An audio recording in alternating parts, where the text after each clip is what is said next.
While every weapon is strong in Apex, understanding what each weapon's strengths and weaknesses are will help you to always build the best loadout possible. Many players just run two of their favorite guns or two weapons that were high on a weapon tier list, leaving themselves with glaring weaknesses in fights.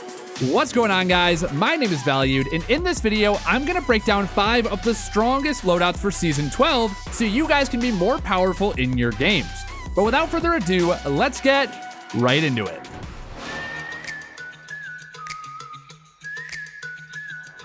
Where better to start than one of my go-to loadouts, the Flatline and Peacekeeper.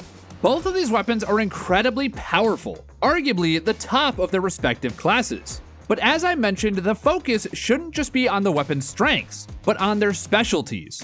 This loadout makes you incredibly lethal in close and medium range fights. The Flatline is a super flexible AR, as you guys all know, giving you mid-range superiority while not requiring as many attachments as some of the other ARs. It's also one of the best close-range assault rifles with its massive damage and great fire rate, making it one of the best flex weapons in the game. This is important because of the way that the Peacekeeper plays as a close-range weapon. The PK is very methodical, with it relying on you hitting big pumps to do a large chunk of damage. The downtime this weapon has between shots oftentimes leaves a lot of opportunity to swap your weapon, as you don't want to continue using the PK on low health enemies. Rather than taking the time for the Peacekeeper to cock back into readiness, swapping to your secondary weapon is almost always a better, faster option. Having the Flatline as your primary lets you be comfortable doing this, as it's a reliable close-range option as well. This type of mindset is important to get the most out of a loadout like this, as many players would never switch back to their primary, leaving a ton of power on the table. On to my next favorite, we have the Rampage and the Mastiff, which are another powerful heavy weapon shoddy combo, but they actually have some really key differences from the first loadout.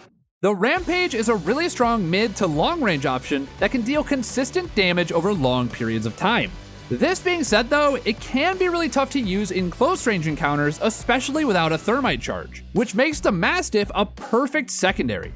The Mastiff has really consistent close range damage and a quick fire rate, making it much more reliable than its lever action counterpart, the Peacekeeper. Its fire rate lets you be more comfortable not switching back to your primary in close range fights. And if you can pick up dual shell, you can stay in extended fights really easily. Not to mention, if you're good at using cover, like you guys should be if you're watching this channel enough, this weapon can get a lot done over the course of a long fight. If you have your Rampage ramped up, you can definitely get away with keeping it out in almost any situation. However, as we all know, oftentimes this won't be the case, and so the Mastiff is there for you to lean on in those close range fights. This loadout has more distinct roles between our weapons than the first one did, with the Rampage always covering your mid to long range fights, and the Mastiff getting brought out whenever you're up in an enemy's face. One more thing about loadouts, they're very personal. Players like Imperial Hal and other pros can use most weapons and make it work. Where a lot of players struggle though is with weapons like the Havoc and the R99. If you find yourself struggling in Apex with little things like this or even anything broader, consider getting a coaching session at ProGuides.com. Your coach will sit down with you and analyze your gameplay, showing you exactly what to do in order to see massive improvements. If you're sick of being stuck where you are, check it out at the top link in the description below. Alright guys, next up is a loadout that I find a lot of fun. The R99 Charge rifle make for a very dynamic duo, with the Charge rifle giving you insane range and the R99 covering all the closer encounters. If you get a Charge rifle with a decent scope, you're automatically prepared to pump damage at any range you please. This gun is an Evo charging machine, and you'll get yourself some free knocks if you can find a fight to third party. It's unlike any other gun in the game, with its hit scan beams, and its ease of use makes it really consistent when compared to the other long range options. With how long range focused your primary is here, you've got to make sure you have a really well-rounded secondary. With the Charge rifle still being viable in some medium range fights, grabbing something with a focus on closer range encounters is best, but we still want to be able to rely on it at close to medium range. And the R99 fits this bill perfectly, with incredible close range capabilities and solid medium range ones once you get a stabilizer. People often sleep on how much damage this gun can really put out, and if you're able to land your shots, it's really one of the few weapons that can contest shotgun damage and still take some ranged fights. Not to mention it has a fast reload time, allowing you to have a lot of uptime if you play around cover properly between reloads. Keep in mind guys, the R99 does need attachments in order to be good. But remember guys, having solid attachments all around is really needed with this gun because of how much you're going to rely on it with this weapon combo. Now guys, don't think I wasn't going to mention the Wingman. Anyone with solid aim is a massive fan of the Wingman. This gun is just too good in the right hands and can be a lot of fun once you feel comfortable on it. Personally, I like to run it with an SMG, and I think any of them are viable depending on your preference. You could run it with a Prowler, but then you're overlapping on ammo type. While this can work fine, I personally like to run the R99, but the alternator and car are also perfectly good options. With how powerful the Wingman can be if you hit your shots, it can really be strong at any range. However, as you guys know, it definitely excels at mid and close range, but even then, the success is based heavily on how many shots you're hitting. This is the biggest reason that I like to pair it up with an SMG, because if I start missing shots or have an enemy low, I can quickly swap over to my automatic weapon to finish the job. I really like this loadout because it gives me a very flexible weapon with the Wingman without having to take a ton of ammo.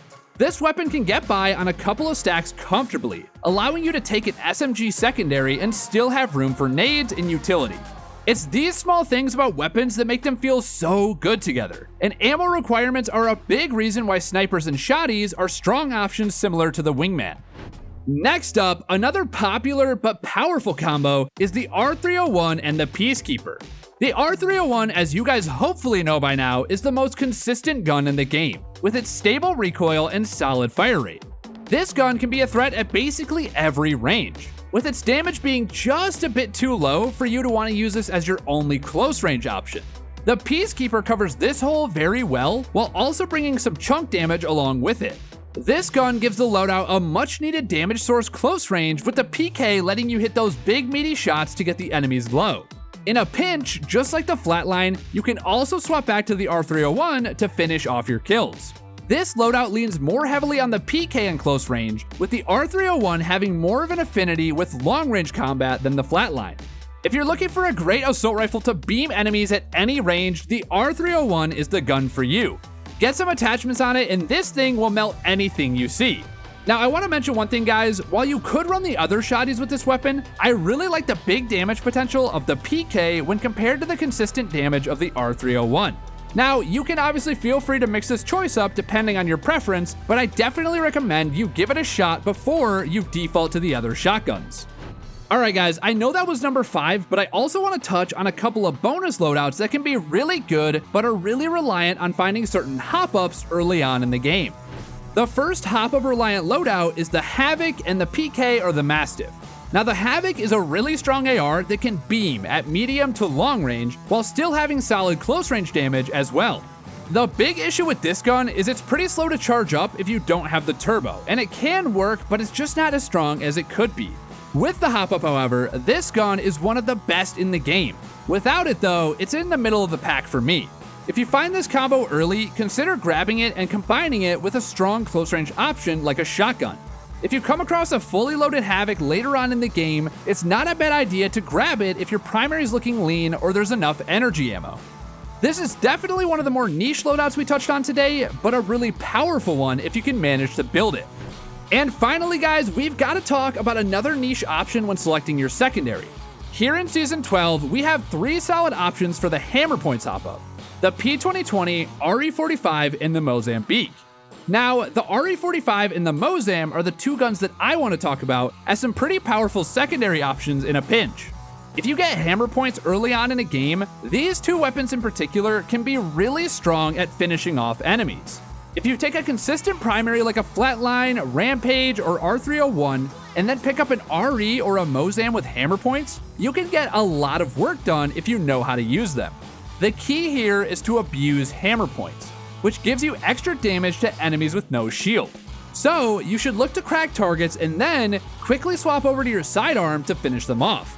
The swap speed is super fast, and both the Mozam and RE45 will delete enemies' HP once you crack them. Now, keep that last part in mind because these weapons shouldn't be relied on as primary weapons to start a fight, but rather used as secondaries to finish an opponent off. Alright guys, so I want to mention there are a ton of loadout options that I couldn't mention today that are also very strong. However, I also know that if you're struggling with deciding what types of loadouts you should be running, this list today has provided you with some powerful and fun options. As always, guys, it's been your boy Valued. Let me know in the comments what your favorite loadout is, and I'll see you guys in the next one.